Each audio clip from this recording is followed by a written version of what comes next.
안녕하십니까. 대구 경북을 대표하는 시도 때도 없는 뉴스 송보입니다. 오늘의 주요 뉴스입니다. 대구 수성구의 신축 A아파트 입주 예정자들이 노수득 하자 문제가 무더기로 발생했다며 분통을 터뜨리고 있습니다. A아파트 입주 예정자 협의회는 22일 수성구청 앞에서 집회를 열고 사전 점검을 할 수 있는 수준조차 안 되는 상태에서 사전 점검이 이루어졌다며 전세대 재점검이 이루어질 수 있도록 조치하라고 촉구했습니다. 입주 예정자 협의회가 공개한 자료를 보면 공용 출입구와 세대안 화장실 천장에서는 물이 떨어졌습니다. 배전반 내에도 물이 흘러내려 누전의 우려가 제기됐습니다.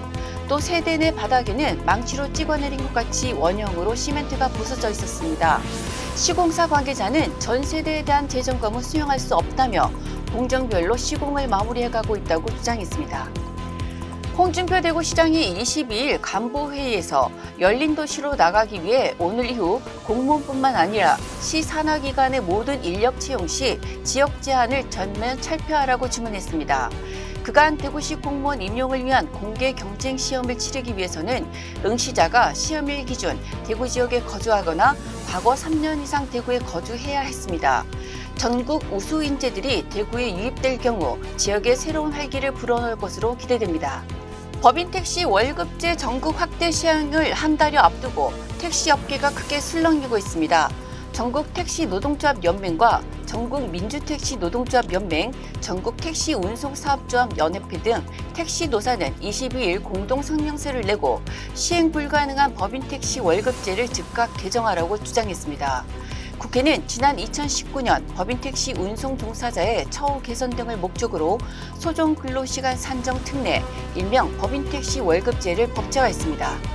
22일 종로학원이 전국 17개 시도 2,379개 고등학교의 학교 알림이 공시 자료를 분석한 결과 지난해 대구에서 학업을 중단한 학생은 1,169명이었습니다.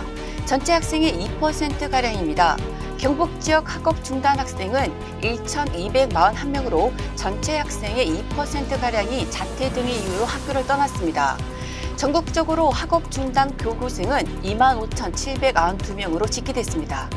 경북 봉화군에서 발생한 복날 살충제 사건과 관련해 경북경찰청은 22일 경로당 냉장고에 보관된 커피를 마시고 쓰러진 할머니들을 제외한 일부 주민들을 대상으로 DNA 검사를 실시했다고 밝혔습니다. 경찰은 이를 통해 커피에 살충제를 탄 용의자를 특정하는 데 수사력을 모을 것으로 보입니다. 쓰러진 마을 주민 5명 중 1명이 의식을 회복함에 따라 대면 조사도 이루어질 전망입니다. 경찰청 국가수사본부는 교사와 대형 입시학원과 문제 유출 및 문항거래 등 유착을 일컫는 사교육 카르텔 수사를 통해 총 69명을 입건하고 그중 24명을 1차로 송치했다고 22일 밝혔습니다. 입건자 중에는 대구 지역 교사도 포함된 것으로 파악됐습니다. 경찰은 1차 수사 종결권 외의 나머지 40명에 대한 수사도 계속 진행 중입니다.